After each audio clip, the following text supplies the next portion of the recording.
I had been in the house for less than 48 hours when it happened. Boxes still stacked, lake mist rolling across the water, and that quiet, peaceful feeling you get when you think you've finally made it. I'd moved here for one reason: privacy.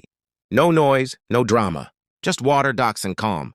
That illusion shattered the moment 3 SUVs rolled up like they were responding to a crime scene. Out stepped the HOA president, clipboard in hand, sunglasses on, flanked by 2 board members already shaking their heads like I'd personally offended them. No introduction, no welcome, just a finger pointed at the lake behind my house.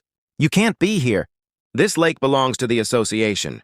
She said it loud enough for the neighbors to hear, like she wanted an audience. I hadn't even finished unloading my couch. I calmly told her the property deed included the shoreline and the dock access. That's when she laughed, actually laughed, and said, "That's not how it works. We control the docks, always have."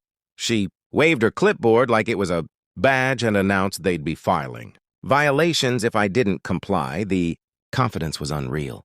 The entitlement, even worse. What she didn't know, what none of them knew, was that I'd done my homework before buying this place. Not just a casual title search. I went deep. Old plats, county filings, water rights, and one very specific clause buried in a 20-year-old agreement the HOA had quietly inherited without reading. That clause gave dock authority and lake usage rights to a private landholder, me. The next morning, the HOA returned, this time with a tow truck. They started tagging boats tied to the docks, claiming unauthorized use. Neighbors were confused, angry. A few started filming. That's when I made my call. One phone call to the county waterways office, and another to the marina inspector who'd signed off on those docks years ago. Within an hour, the entire situation flipped. Officials arrived and asked the HOA for proof of ownership. The president handed over her binder with a smug smile until the inspector started shaking his head. Turns out the docks weren't just not HOA property. They were built under a permit issued to the landowner, again, me. The HOA never renewed it, never transferred it, never even noticed. The silence was loud when the inspector announced that the HOA had no legal authority over the docks or the lake access.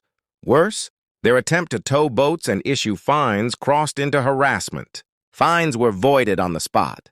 The tow truck was sent away, and the HOA president suddenly couldn't make eye contact with anyone. By the end of the week, I had official documentation posted at the dock stating private control under landowner authority. Neighbors who'd been bullied for years finally relaxed. The HOA sent out a clarification email pretending it was all a misunderstanding. No apology. Just damage control.